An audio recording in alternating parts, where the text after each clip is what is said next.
آمریکا در حق افغانستان ظلم کرده که یعنی پول همینجوری محکم داره پیش خود راه نمیکنه.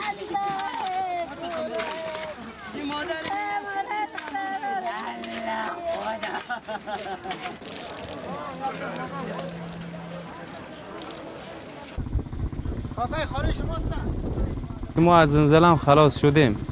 اصلا کلا یک امید زندگی نداشتیم که ما زنده میمونیم یا نمیمونیم، چون همه گرفتار خود بودیم.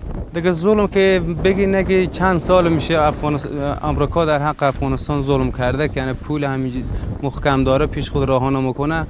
از او اگه یله کنه ما بسیار سود خیلی بزرگ میبریم.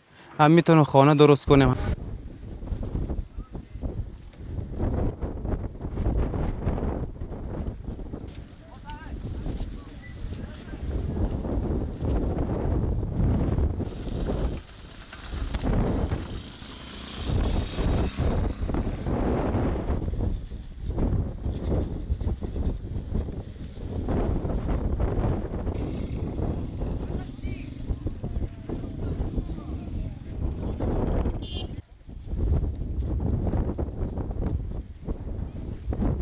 پول افغانستان، سرمایه افغانستان از یک سرمایه هنگفتر امریکا ما را از اون محروم کرده و اونا را بند کرده.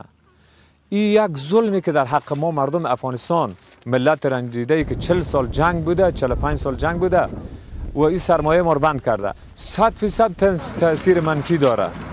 که هر څوک مشکل جوړوي د افغانانو سره مشکل جوړوي، هر زیان چې رسوي دغه افغانانو ته عام افغانانو ته رسوي.